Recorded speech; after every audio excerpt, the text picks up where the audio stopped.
Welcome to another Acts Church podcast. Glad you're with us today. And by us, I mean the most people we've ever had at this table at once, I believe.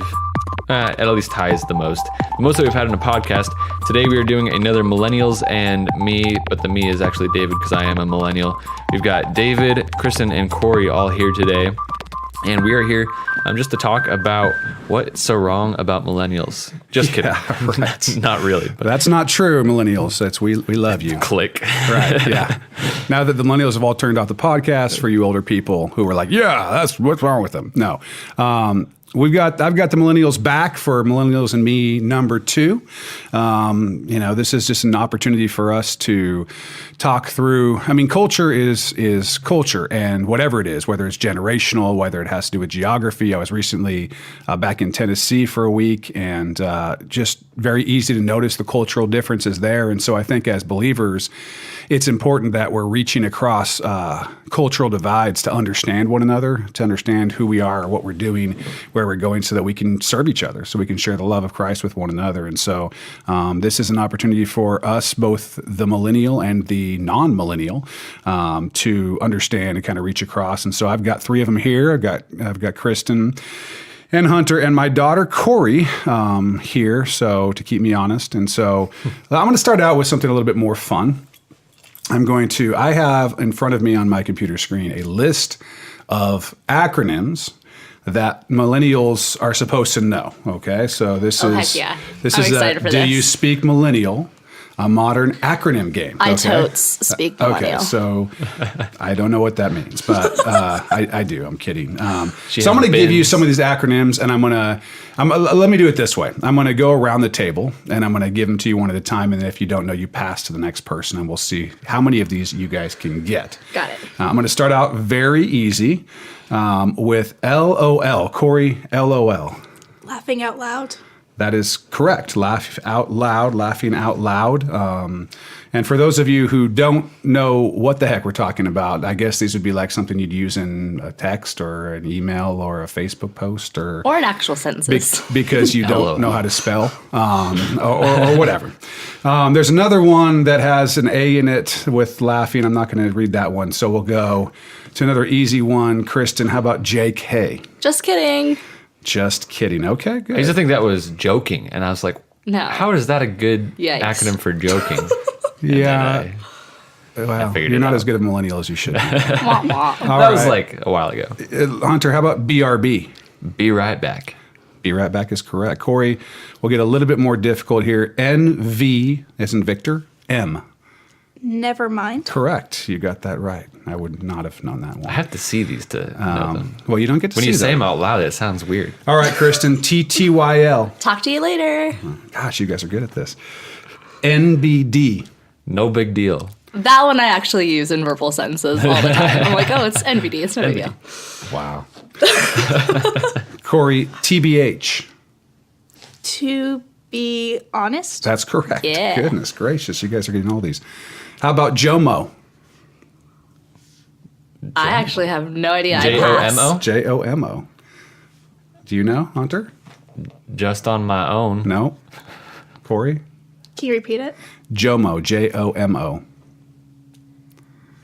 Just on my ostrich. That is correct. Just like my ostrich is correct. No. It's joy of missing out. Don't know what the... Joy? I've heard it. It's the No. opposite of I've heard FOMO. Yeah, I've heard of FOMO. I have Which not heard is- so- fear of missing out. Fear of missing So out. JOMO is what introverts have. They're like, I heard there's something cool happening, and I didn't go. An extrovert would be FOMO, I got and that an introvert would be JOMO. Okay. All right? Good to know. Okay. Corey, BAE. B-A-E. Before anything else. Before anyone else, it says. Is that... Have you used it for both? Before anything else and before... No, anyone I else? just use bae for like significant other or That's what I've someone that heard you it. really Yeah, like. yeah. I Yeah. haven't heard it in that Like, this is context. my bae. Yeah.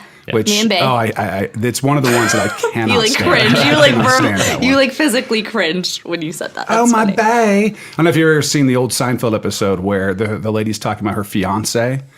they're at a party, and so you guys are too young for this, of course. So I'm bringing you into the world of Seinfeld. non-millennials. So I've seen B movies. Elaine is at this party, and she's sitting here at this party, and there's this lady, this really annoying lady, who keeps talking about her fiance. She's like, "Oh, my fiance, where is my fiance? He was at the party. My fiance," and just kept saying fiance, and it was bothering the crud out of her. And eventually, I think she said something like, "A dingo ate your fiance" or something, which is another reference to something you wouldn't know about. I've heard it. I don't know. Dingo what ate it's my baby. It's an old case in I'm Australia. LOL-ing right now. Yeah, So you're you're- no, you're Not not really. LOLing. See, that and wasn't that's the funny. thing is people say OLL, but it's not true. What With they a just mean straight is face. what you've said is slightly funny, right? Like true. when you get that text back that says LOL, you don't think they really actually laughed out loud Yeah, in fact, it's probably the least laugh worthy of the laughing. because you've got like rolling on the floor. Or if someone laughing. goes like, haha. Yeah, Like, you haha, know that yeah. that's not. LOL, I feel like is a step above, like, haha. in I would Honduras reverse they those. say Really? ja ja ja Ja, ja, ja, because ja. of course the Yeah. GA. Well, they don't say that. They type. They type that. They type that. Well, technically they say it. I mean, they say. They say ha ha ha. All right, Kristen, TFW. For the win. No, TFW. Oh, I know it. See, You can pass to Hunter. yeah, pass. I don't know. Is it the face when? No. That face one, yeah. It's that feeling when. Oh, the feeling. Corey, Oh, no, it's you, Hunter. SMH. Shake my head. Shaking my head. I had to That's tell true. you that one the other day. How do you guys know all these? It's just our These ones culture. seem like there's V by itself. Very. Oh, that was my turn. Yeah. Sorry. Very. And then there's Sorry. P. I use that one a lot too. Is Corey, that- do you know what it is?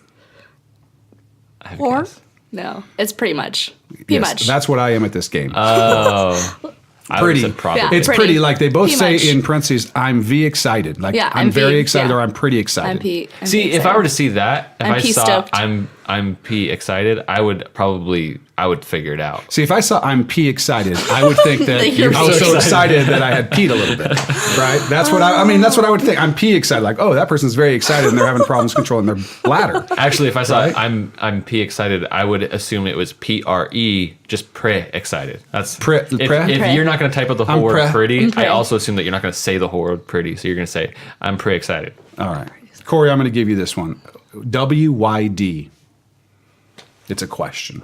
WYD. What you do? What are you doing? What do you- yeah. yeah. Yeah. So What yeah. are you doing today? That's what it stands for. Kristen, MCM. Man Crush Monday. This one says Man Candy, but I think it is supposed to be Man Crush because the WCW, Hunter. Women Crush Wednesday. What up? Correct.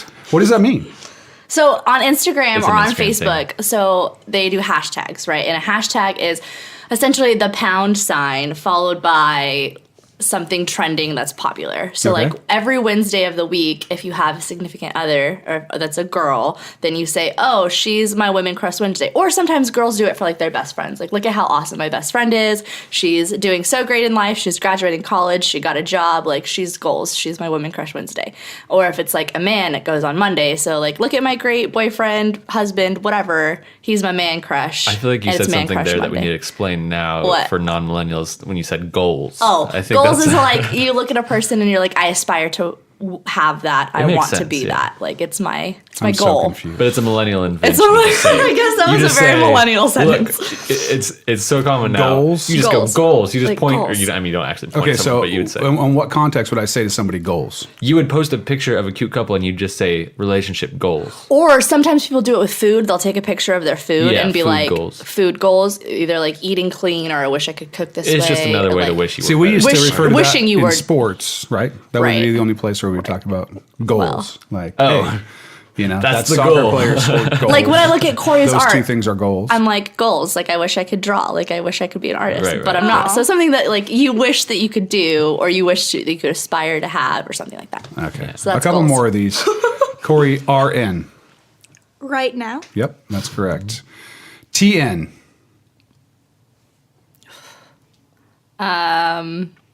I pass. I don't know. Hunter. TN. To know? I don't know. Or Corey, you want to try it? Is it toenail? Is it tonight? It's tonight. It's tonight. Okay. Oh, tonight. Okay. How about BC? You got that one? Yeah, that's because. Yes, that is because. THX, I think everybody knows, but I'll give it to Hunter. Thanks. Yes. Then they've got the Oh, at sign, which everyone knows means at. What else would it mean? Corey, how about L and then the number 8? Just late. Yes, just late, which obviously seems pretty. OMW, On my way. on my way. Oh, Then there's bye, B-Y-E, which that's just says Bye. get out of town. Like, girl, bye. Yeah, girl, bye. That's Yeah. like the way I said it. Like, bye. oh, bye. Bye. Okay, this looks like another social media thing. Corey, OOTD. OOTD. You can pass if you don't know. I'm sorry, I don't know this one. It's outfit of the day. So like when you feeling super cute or like super fly, you take a mirror picture usually. So like not a selfie, so not the one where it's just your face, but like a mirror picture so you can see your whole outfit, and you hashtag it outfit of the day. Kristen, you looked kind of guilty when you said that.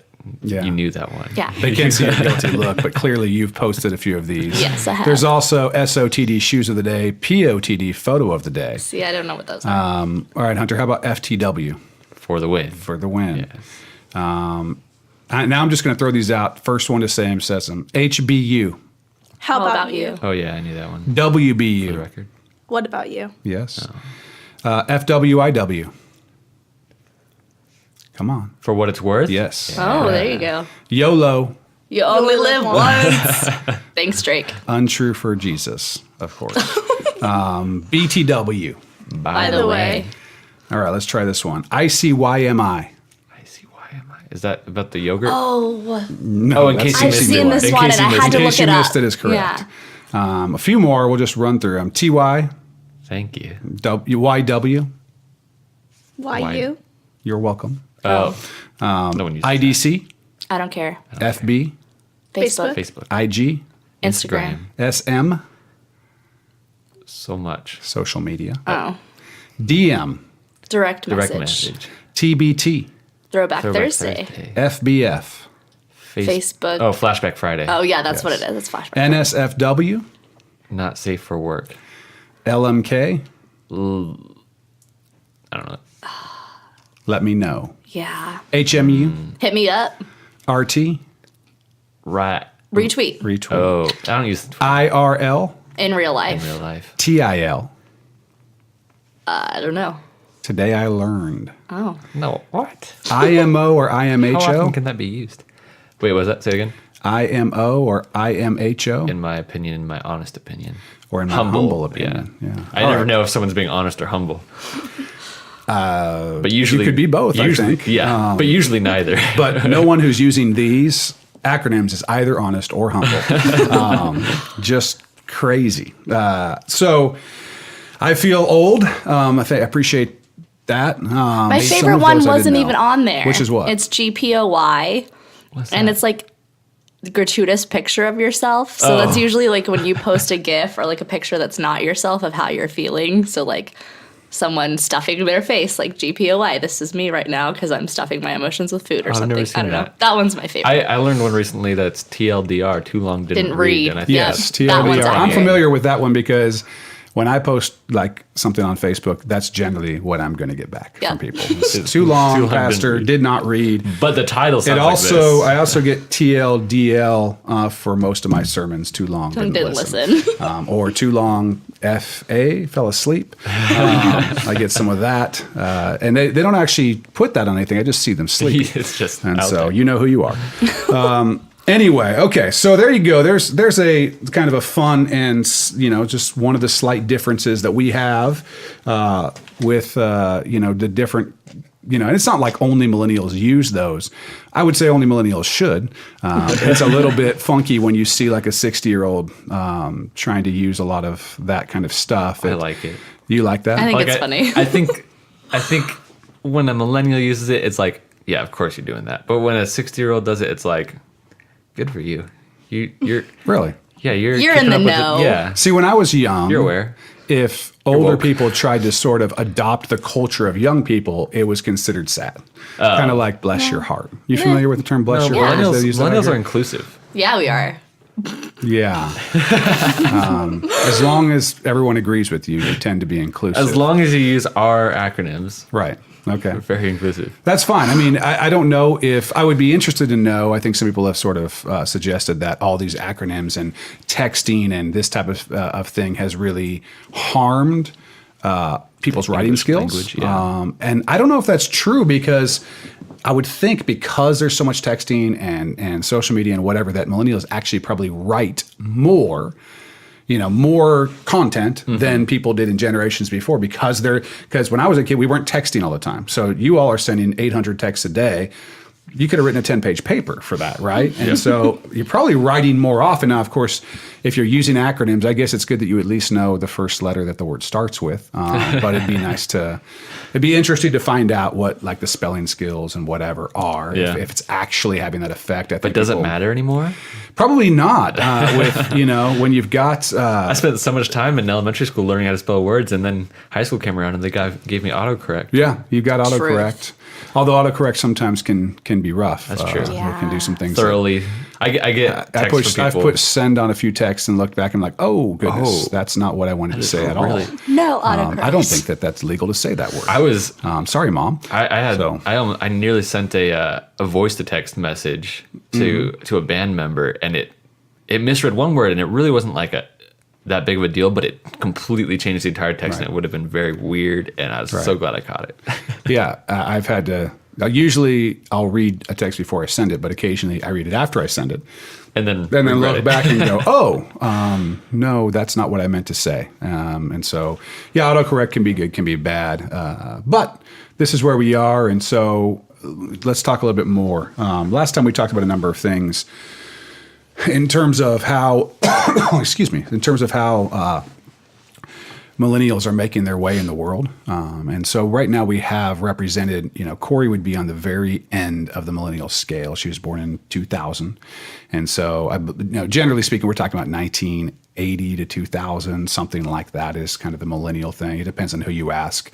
Some would take it a little past 2000. Some would, like 83 or 85 to 2000, that type of thing. But let's just say 80 to 2000. Corey would be towards the end. You guys would be somewhere in the middle. You're both born in the mid 90s. Is that right? 94. Yeah.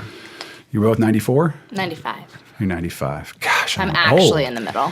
Yeah. So you all are in the middle. that it Corey's matters. kind of on You're the the tail three end. And so, one of the things that is just so different for you all, for me, and of course, I'm only one generation behind you. I'm Generation X, and so I'm not two generations behind you. Although I may look like that, my hair is getting quite gray.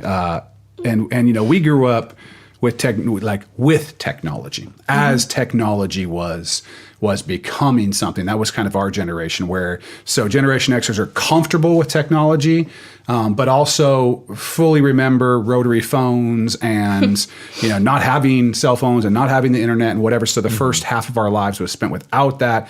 And then we sort of came up with it. So we have a certain way that we look at it. You guys have had it from day one. You've always had the internet. You've always had cell phones. You've never known a world without that. Not completely. I do remember a time without internet. Well, you're from Spokane. That's Do true. they have it there yet? The train came a little late. Okay, yeah. The Wells Fargo wagon finally brought you internet at some point. Yeah. Okay. So maybe you remember a little bit of time without internet, Well, but certainly it was not still much. around, but it wasn't. We had internet, but it wasn't accessible. Yeah. And it wasn't useful. Like either. AOL or whatever. Yeah. Doo-dum, doo-dum, as you're Yeah. like dialing it up, and Yeah. no one used Still- the phone. I'm on the internet. I that still type of have my AOL email address. That's that I really? made like when I was little. Yeah, that's where I get all my junk sent to. So like coupons and stuff that I don't care about. Just So it's type an that email one I in. don't check regularly. Yeah, one of my last pastor had an AOL email, and I thought, you're old. But yeah, Does he listen to this podcast? He probably does. Maybe. I don't know. You know who you are. Shout out to you. At AOL.com. I don't have an AOL email. I do have an old Yahoo email that I don't use for anything that still has junk and stuff, but I use it for some accounts. And so, but yeah, which I don't know if anybody uses Yahoo anymore, if Yahoo's even really around. I think people do. Shout out to Yahoo if you're still out there. Yeah, I've Yahoo. seen Yahoo. Yahoo. It's still sometimes Free one of advertising. the options when when like a Netflix gives you the option. Because people still, there's a lot of people with Yahoo email addresses still. Hotmail. But the point is that you guys, when by the time you were in elementary school, if you wanted to do, like we talked about encyclopedias before, and you guys were like, no, I've never used that. I don't know anything about that. Maybe in elementary school. If you wanted to research, you probably were going to the internet and not to books. Yeah. Right. Yeah. So it's just a different thing. You grew up with screens. You grew up with that kind of thing. And so, how does that affect? Let's talk about your experience with the Lord and your experience with church. Because one thing that I think is awesome is that God works in every generation exactly the same way, which is to say, I have a relationship with Jesus that is no different in kind than your relationship with Jesus. It's the same, and your children, if they know Jesus, it will be the same. And Paul and Peter, 2,000 years ago, it was the same, which is to say, Jesus is the same yesterday, today, and forever. Mm-hmm. Our relationship with him cuts across cultures, across any kind of borders like that. And so we have this thing in common. Yeah.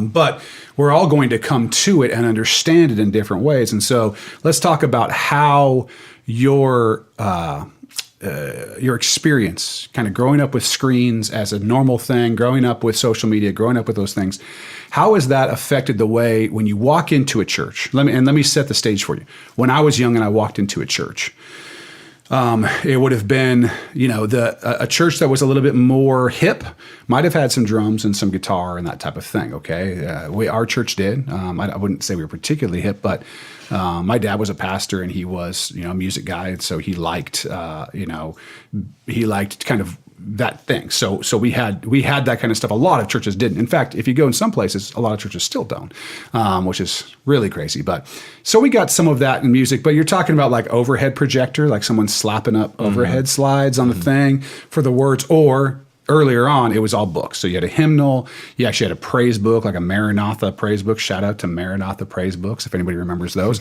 And you would open up the book to page whatever, and you'd read the song and you'd sing the song, with the band and so on. Then overheads. Then what we have now, of course, now we have a whole different thing. So talk to me about your experience of church, and is it harder to be engaged, or do you feel like churches actually cater too much to you all and like overdo the lighting and the screens and the whatever, and that you'd actually be happy with something less? I'm gonna start with you, Kristen, since you're sitting right across from me.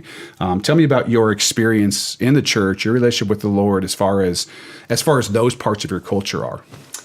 That is a good question. I don't know. I feel like the churches that I always grew up in were catered to younger crowds. So like the church that I was growing up in when I lived in Dallas, it was very much a younger church, had a lot of young members. So they were very up to date with social media and the projecting screens and all that good stuff. And so I guess in all fairness, I haven't really been to a church that isn't really catering to that. And I feel like I would feel very uncomfortable and weird if I went to a church where they were singing out of books and didn't have a drum player. And I don't know, that would just be weird to me. It's not a bad thing. It's very traditional and it caters to most people, but it would just be very weird to me since I've never had that experience. I've been to like an Episcopal church, and that's very traditional. And so I guess they didn't have really any, you still read out of a hymnal and all of that good stuff. And they had like an organ player, and that was always just weird. Is it a distraction? In terms of you connecting with the Lord, would you find that a place that wasn't meeting your expectations culturally to be a distraction from you being able to engage? I don't think necessarily it would be a distraction. It would just take some getting used to. I think I would feel more uncomfortable, especially like during worship and prayer, if it was more quiet. I feel like if you have loud worship and you have music, like you can pray softly out loud, you can sing and not like offend anyone with your singing voice. And so to me, it would be uncomfortable and it would take some getting used to. And I would definitely feel like I would have to kind of, not necessarily censor, but rein in the way that I worship, because I feel like I'm very loud and expressive. There are other places where I would ask you to censor yourself more. That's probably not what I don't censor myself at Acts Church. I'm just saying if I was in an environment where they didn't necessarily have a lot of loud music, drums, right, projector screen singing, I would feel more uncomfortable, and I would feel like I would have to kind of rein it in a little bit. So that's a really interesting, I want to take that for a second, because that is a very, very interesting it's not I wouldn't say debate, but a very interesting issue in the church right now, which is, especially for churches who have been around a long time and are deciding how to transition to engage in worship with people at a level that's culturally engaging. People who are the millennial crowd and probably some of the Generation X crowd is exactly like you. Yeah. I want the music loud enough so I could sing as loud as I wanted and no one would hear me. The older crowd, They don't want their whole thing is I want to be able to hear everybody sing.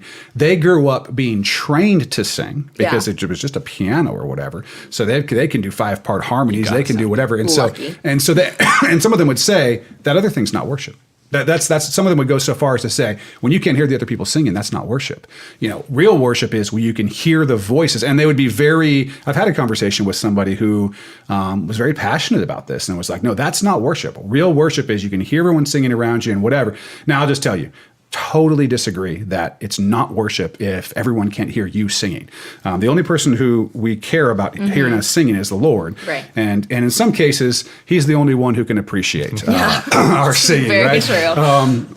It's like it's a voice only the Lord could love, and that's okay. And that person should be able to heartily sing to the Lord. And when it's louder, that gives you that opportunity. If it's not, then that person might just not sing at all, or sing really quiet, Right. or mumble, or whatever.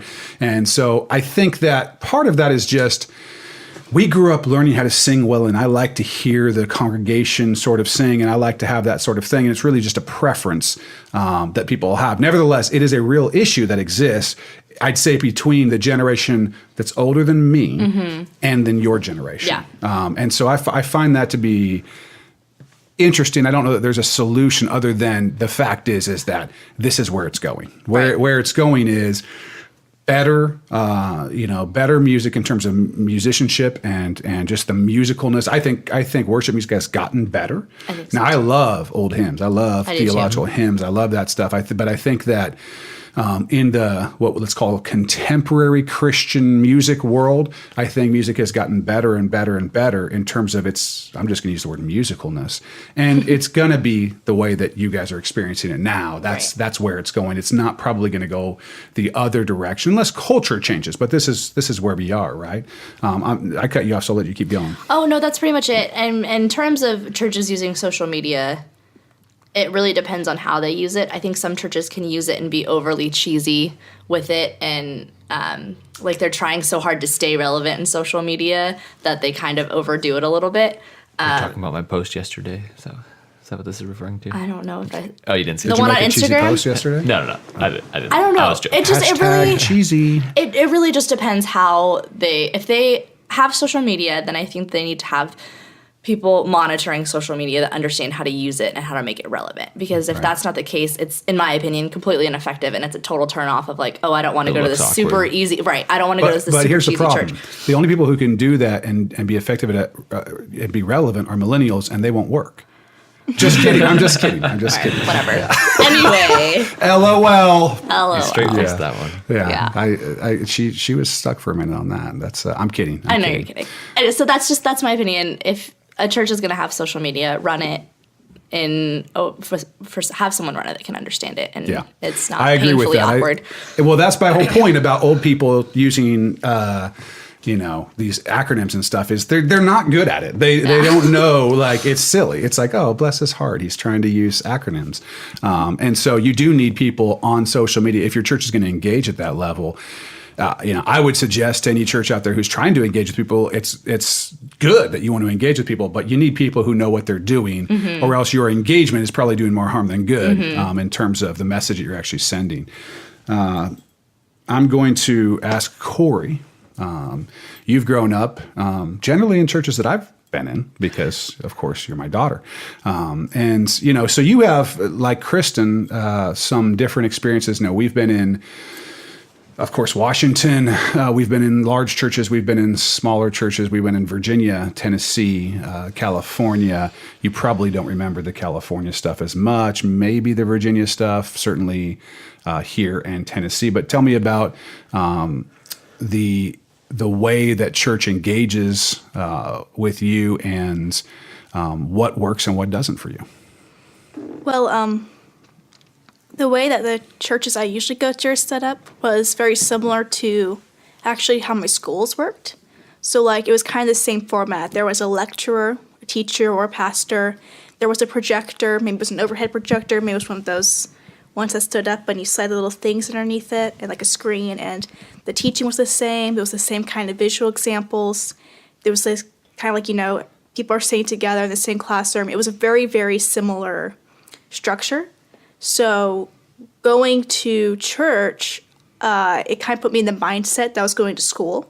Like I had a very school-like mindset. So if I found it to be like, I guess since I wasn't like being quizzed or tested on anything, it was very easy for me to just kind of tune out, just what I would do in school if, was not interested. Matter. Yeah, it didn't matter. I'm like, well, I actually don't need to know this, so, I'm just finding this out. Dave is over here in shock. I mean, I never but I also had for the same kind of respect as I would for school. So sitting in a sermon, I wouldn't play on my phone. I wouldn't chew gum loudly. I wouldn't try to be a distraction. I would take note, Acts Church. I'd be quiet and I'd be attentive. And even if I was kind of zoning out, I would still pretend. Yeah, I still pretend, just like I would in school. Sure. Yeah. Oh, so. Trust me. I know exactly what you're saying. Give me a acronym for I agree with that. Is there one out there? Totes. Totes. I totes agree. I totes agree. Totes. That's So not an acronym, what I find interesting about what you just said is, of course, when we engage in education, school, it's a particular type of engagement that we're doing mentally with our mind. But at church, we're doing that. Plus, there's this emotional side. There's this, body, soul, spirit. We've talked about that kind of stuff before. I don't know how much we've talked about it in this podcast, but we have some stuff online that you could look at that Acts Church puts out. But there's a connection with what's happening on a Sunday morning that is more than just education. But if it hits you, if all the indicators are saying school, you're in school, I think it'd be harder to engage at that level. In worship, in that type of thing. Anyone who wants to can jump in on this one. Do you find that to be true, that because what's happening at church is so similar to what's happening at school, that it's harder to engage on the spiritual, emotional side? I'll say since I graduated college, it's much easier to engage in sermons now, because it's not the 15th lecture I've heard that week. It's the second or third lecture I've heard that week. And, I'm just using the term lecture as a speech of any kind. When I was in school, you're going to 3 classes a day and maybe sitting through a 2-hour lecture in some of those classes. Oh, you went to class? I did that occasionally. Oh, okay. They took attendance. And so I did a summer of I was a camp rep. We basically just went around to camps representing the college, and so I was sitting in that time. I was sitting through a lecture every single day, sometimes 2, sometimes 3 times a day. And I remember after that summer going to school, and I was just drained, and I don't think I got anything out of church for about 3 months after that. I didn't get anything out of school for 3 months after that. I was just wiped out from the overload of lecture intake. And so I think when you're in school, I can definitely see how that would affect how you see church. What about you, Kristen? Yeah, I totally agree with Corey said and what Hunter said. But for me, the good thing about church was I could choose the lecturer or the pastor that I liked best, and it wasn't just some random old man being really boring, because at least you're funny, David. Yes. But not all college professors are. Thank you. You're welcome. I am a random old man, but at least I'm funny. Yeah, but at least you're a random funny old man. And so I can totally see that was never my experience with it, but I can see how that might be experience of others. That makes sense. What about you, Corey? What do you think? I actually, in 2nd grade, I went to a private school. It was a Christian private school. Mm-hmm. I remember. Yeah, you remember. You were there. It was actually set up very much like a church. They had the pews. And it was in a church. Yeah, it was in a church. Right. And there was a guy, we actually did worship songs. We learned sign language to that Mighty Mountain, whatever song. Yes. Can you do that for us now? It No, goes really well on a podcast. I tried to push that out of my memory. She suppressed it. Yeah, you suppressed that? Okay, Yeah. Fair enough. So definitely that experience at school was very much, churchy. Yeah, very churchy. And because you were in a church. And that definitely kind of turned me off a little bit too, being excited to go to church, because it's how people wake up excited to go to school. Like, Not very many. Not as many as teachers wish would. for real. So Being married to a teacher and having done some teaching myself, I think that's, I get that. Certainly that experience that you had where it was actually in a church would sort of, again, there's some confusion in like, the indicators. Where am I and what am I doing? You know, some people try to make church feel like a Netflix show, right? Because that would bring in thoughts of enjoyment in whatever, you know, the way that people produce or sometimes overproduce a church service. And my whole point here is that people want to make the gospel relevant. Paul talks about, I want to be all things to all men, that by all means, you know, some might be saved type thing, you know, might save some. And so there's nothing wrong with that in the sense of, hey, look, church wants to engage with culture. Right now, the people who are driving culture tend to be in your age group, as opposed to because random old men like me are not the ones driving culture. We, you know, random old men like me and random old women, we tend to drive political culture a little bit more because we actually vote, and people who are younger tend, unfortunately, not to vote as much, although I think that might be changing.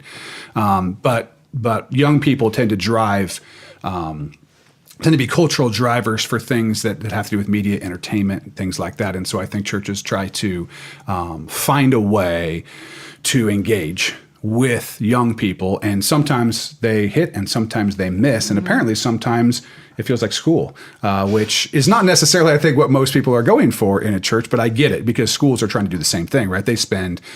You know, it's interesting that churches actually are similar because schools, of course, spend millions and millions and millions of dollars studying how to be effective in pedagogy or their philosophy of teaching.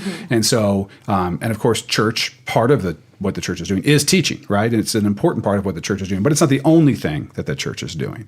And so that's an interesting thing. So I have a couple more questions I want to ask of you all that I think will help us. And again, what I'm doing here, what we're doing with these Millennials and Me podcasts is really, and maybe I'll do a Baby Boomers and Me podcast soon or something. But what I'm trying to do is just help people understand each other better. And so one of the things that I think is important, or I think that is good for the church, the people in the church, the body of Christ to understand is, you know, how to relate to, how to connect to people who are culturally different from them, whatever that is. And so I'm going to ask you guys to sort of give your thoughts on if you were to explain to, say, somebody older or even younger, I suppose, but probably older than you, you know, how to engage with you in a way that connects to you, and also, what are some ways that you've been engaged with that do not connect to you? What are some ways that you've seen the church, individuals in the church, whether that's one-on-one, whether that's, you know, how the church is connecting or communicating with the congregation that have really been a disconnect for you, have been hard for you to connect to? Obviously, we know that millennials, by and large, are not in church. There's some reason for that, other than the fact that people who happen to be in that age group that millennials are in right now oftentimes aren't in church in every generation. But your generation is significantly more so. And so give me those insights. I'm going to start again with you, Kristen, because you're across the table from me. You'll remember not to do that next time, and you'll have to go first. But go ahead. Well, obviously, the only way that you can engage with me is by talking in those acronyms that we talked about earlier. Just straight. Just straight. I'm just kidding. No, don't do that. I would LOL. probably be like, wait, what are you talking about? Why are you doing this? LOL. WYD. Just kidding. JK. WWJD. Remember those? Yeah. What would Jesus do? I do. I do remember that. But in all seriousness, I think a way to connect with me as a person, millennial or not, and for every person, I think it'll be different. I'm just speaking for myself and other millennials that I know, is you don't necessarily have to, even though I joked about talking those acronyms, you don't have to talk the way we do or really like the things that we like. I think that just getting to know a person and having simple conversations about your hobbies can bring generations together. So I started facilitating with the Matured Mentors group in our church, which is our retired group and the 50 and up group. And I was really if any of you guys are listening to this from our church, I was really hesitant because I've never really connected to the older generations very well. So it was kind of nerve-wracking for me because I was like, oh, what are we going to say? Like, what do we have in common? What are we going to talk about, you know?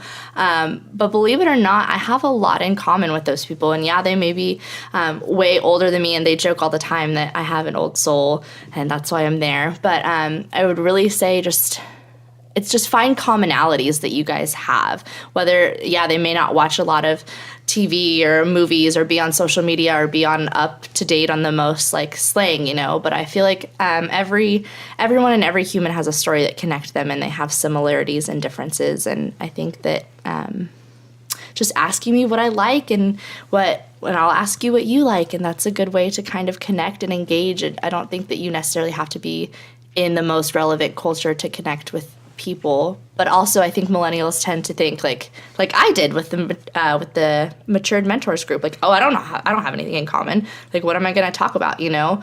But it's just putting that fear aside and that nerve-wracking anxiousness aside, and just realizing that like they're people too, they have experiences, and a lot of their experiences are going to be similar to what you're going through, because we're all human. And especially when you're in the church, you all have that one common thing to bond over, which is Christ, you know? And so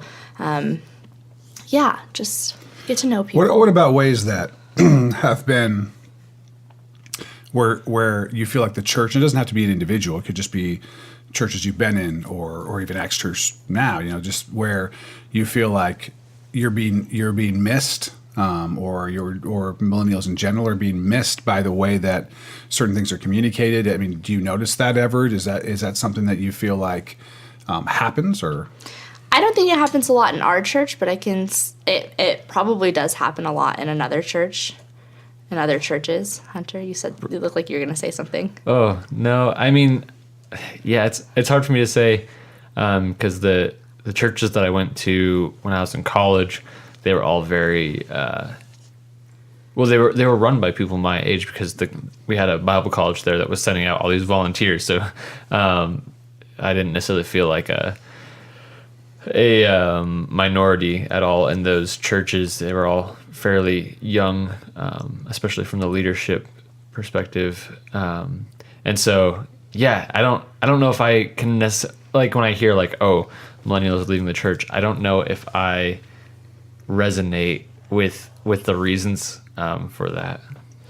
I think some disconnect for me is some of the gatherings that, like the traditional ways that churches gather, I think sometimes can be really intimidating for millennials, because they're used to being on social medias and not having to gather with people all the time. Oh, yeah. So like the idea to me of gathering a group and doing some kind of activity is weird to me. And maybe that's just because I'm used to hanging out on the internet, you know? So there's some like, you know, there's some ministries and like even life groups I think can be hard for millennials, because I don't think millennials necessarily like want to go out and have those deep connections and deep relationships with people, because they're used to it being social, you know, kind of surface level.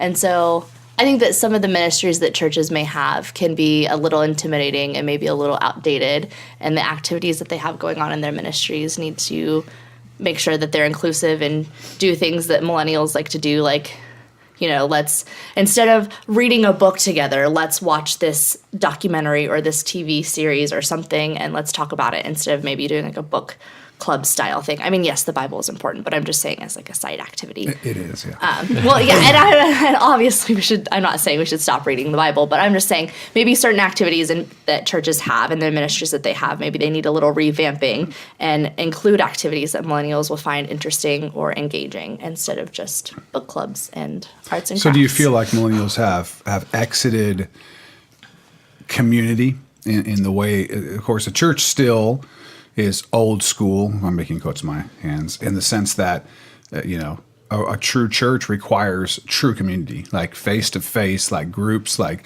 together, like the real thing, like digging deep and whatever. And, of course, that's the absolute opposite of social media. Yeah. Social media is, yes, occasionally someone will pour out their heart on social media and receive many praying for yous, you know, after that. But nobody's... Air quotes. Right. Nobody is in that environment. It's impossible to have the kind of love and service and whatever that you would have in a church. But that's what you're used to, right? Because that's the way that you've been interacting with your friends forever, right? Everywhere. If you go and you look at a table, not even of just millennials now, I don't care what age they are. Go see 4 friends that are out to dinner, and they're all looking at their phones, right? Like there are people in front of you, and you're still. It's like it's become like a safety blanket or something like that. And me too. You walk into somewhere that's uncomfortable. The first thing you do is like, well, let me have my phone out, and I can be looking at that, and then I can only halfway have to engage, and so having that normal like, hey. Hello, how are you? My name is, shake my hand. Let's talk. Let's not leave your phone in your pocket. Let's just have a conversation. That's hard. Yeah. But that's what church is. Church is about people being with other people. And so, I don't know, Corey, what do you think about that? Does that strike you, having grown up in this age of a lot of the social media and stuff, that it's harder to connect one-on-one with people? So for me personally,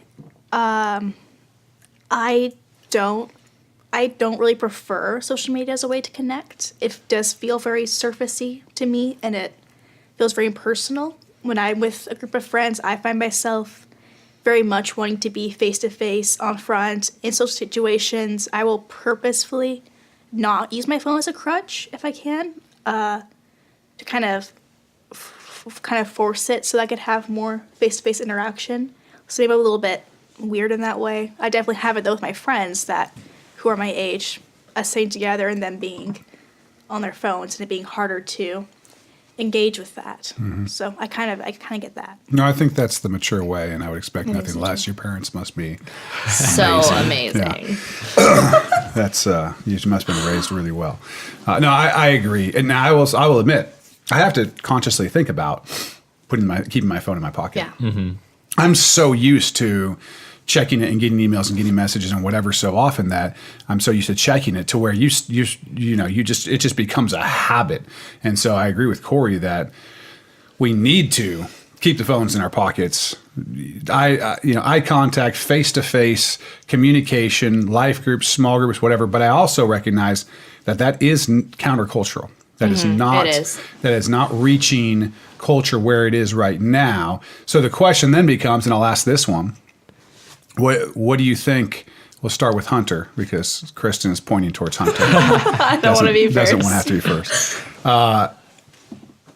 Do you think that the church should stay the course because the kind of, in other words, instead of going to a lot of online services, a lot of things where we engage people at that level, which is to say we keep relationships at that social media level and so on, and find a way for the church to interact at that level, should the church stay what it is and have the people come over to it? Which is to say, yes, real relationship, serious, real service, real prayer for real people with real hands laid on, and so on, and stay out of the virtual, or not use the virtual as a crutch? Or do you think that in order to be culturally relevant, the church should move more towards another? And I think this probably answers itself, but I'll let you give it an answer. Well, I certainly think that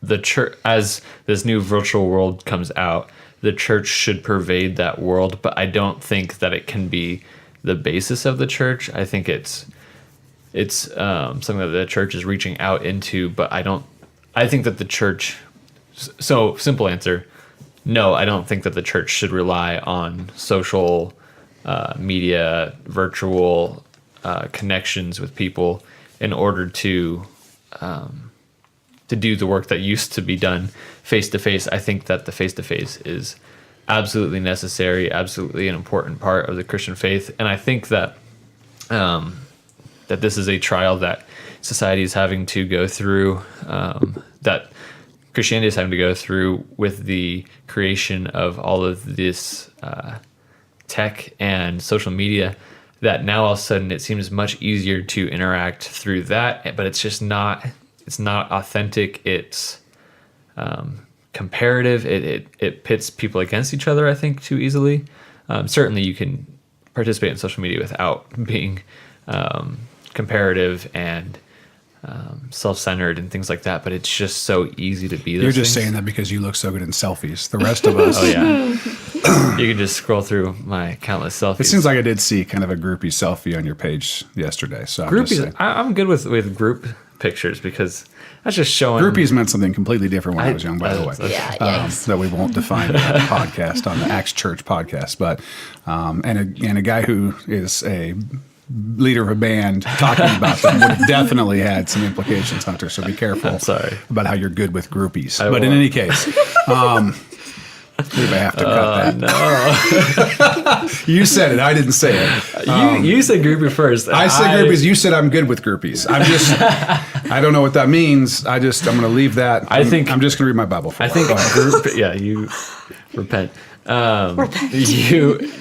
You take. I think group pictures are a great way of commemorating real social interaction via social media, which I think social media should be a reflection of our real, actual face-to-face interactions with Unless people. you're not in the group and you feel bad because there's Hunter with all his groupie friends. Then you should have been there. And the rest, and then we didn't get to go. Yeah, I wasn't invited. I wasn't any of those groupies. I think so. I think that I agree with what you say in terms of pervading. And yeah, I think that the church should be using those outlets as a way to draw people into real relationship Right. with them and with Christ, and with other believers and other non-believers. Yeah. But I certainly don't think that it's something that the church should shun or just let be. I think that it's something that they should be involved in.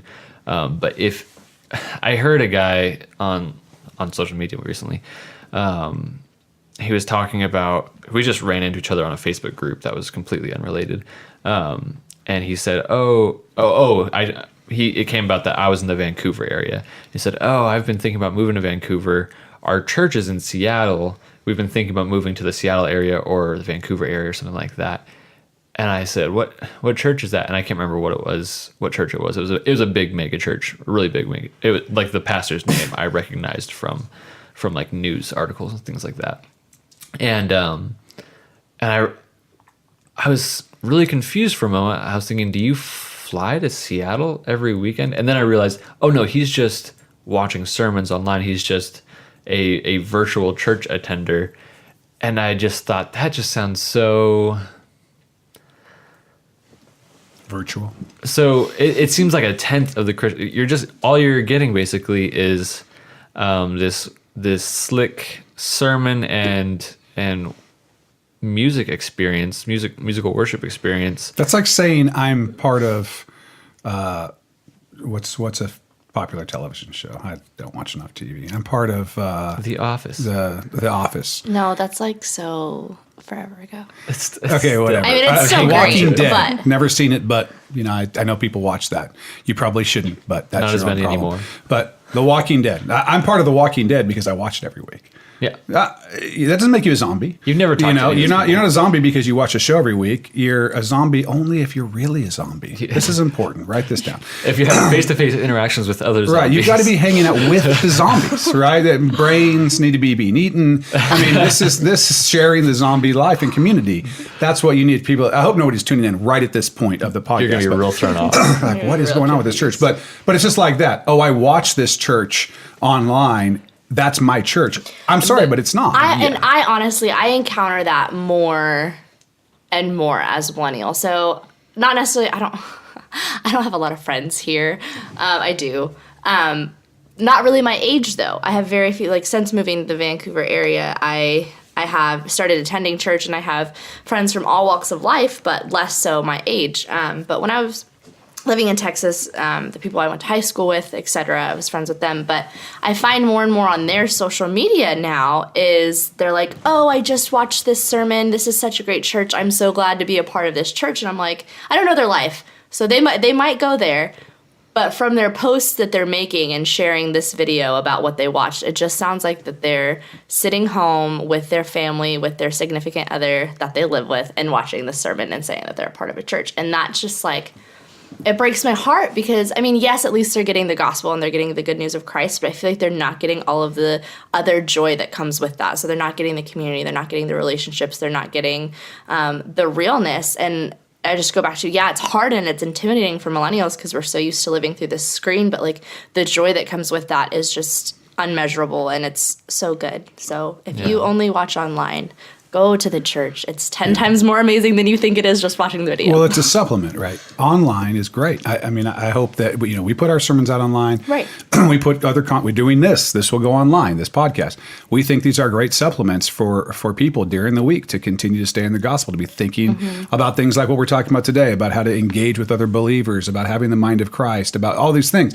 Great, but that is not a substitute. It's a supplement. You can't substitute for being there on Sunday morning or Saturday night, depending on your church and what service you go to or whatever. But being there with the people in a life group, living out your walk with Christ with other believers. There is no substitute for that. And frankly, I'm not saying this to offend anybody, but I recognize it may offend some people. But there is no biblical grounds for virtual church. I mean, you cannot live that way as a believer. You are called to be at a particular church, in a community, in a body, actively participating in that body, using your gifts in that body. How are you going to use your gifts on the other side? If you're in Albuquerque and your church is in Seattle, what are you doing? I mean, I guess you could give some money, but how are you using the giftings God's given you to minister to the other people who are a part of that local body in Seattle? It doesn't make sense. And so I would say, well, I encourage you to listen to these sermons. I encourage you, to these different messages, to these podcasts, to these things. Take in all you can, but you need to have your own church and your own leadership that's at that church that you're supporting in prayer, that you're lifting up, the people whose lives you're in, who you're discipling, who you're being discipled by. I mean, and I understand, like you said, for someone who's grown up with screens as their main connection to even other people, even their own friends. Often it's they're liking their selfies on Instagram as opposed to actually hanging out. And you can now sit in your house and Netflix and chill. That probably doesn't mean something good, but you can watch Netflix and order Uber Eats. Right? And don't act like, that's not, you haven't done that, because I've done that. Time. Right. So you can sit there and never leave and still feel like you're engaged because you also sat there on the couch while you're watching Netflix and liked 15 Facebook posts and hashtag goals. What, you know what I'm saying? You're sitting there and you feel like you're engaged. You feel like you've actually done something significant, but you haven't. You haven't been part of something. You've actually isolated yourself back. And so millennials, come out from the closet. And that's what I was saying. The closets is not the right way. Off the couches, out of your house. This question started with how can you better, for those who are not millennials, or maybe those who are millennials who are maybe in a atypical way of life for a millennial. Like I would say we kind of are, not the typical millennial. I would say that the best way to all say. Well, true, that is true. Every millennial. No, but I'm not. Don't count me in with the millennials because I'm totally different. You're all beautiful. Pretty soon there's going to be no millennials. You're all Everyone beautiful, is a separate special snowflakes. snowflake. Yeah, that's right. But where I was going with that is, I think the way to relate with us is just force yourself into our lives and invite us to do things with you. Invite us into your home. That's something that I hope to be able to do someday, is just invite people in my home, invite people to go do things that I like with them, because I think that's, as much as the church is a Sunday morning gathering, I think it's lots of small gatherings of people outside of Sunday morning. So that's how I would say the best way to, because you don't have to like the same things as us. You do have to be willing to accept that you have to be willing to accept that we like different things than you. But if you're into this other thing and we're into video games, let's talk about why we like both of those things and what similar things about those things that we like, and what's something that we can do that shares that similar passion or joy, and how can we get together and deal with those and do those things and share this life together? Because I think more and more millennials and more people in general are hoarding joy of life, trying to hold on to it themselves and produce it in their own little bubble with as few people as possible getting into that bubble, which I get I think it's been in the guise of trying to be more intimate with a small set of people. I think it always looks good. Like, oh, I don't have lots of friends because I have a few really close friends. And I think that's a thing of introverts and of millennials that, while is good, I think it's good to have very strong relationships with a few people. I think you need to be able to branch out from that too. And so I think just to do that, you just have to find a way into our lives, invite us to do things, invite yourself into our lives. I think that is what a lot of millennials need. Yeah. True that.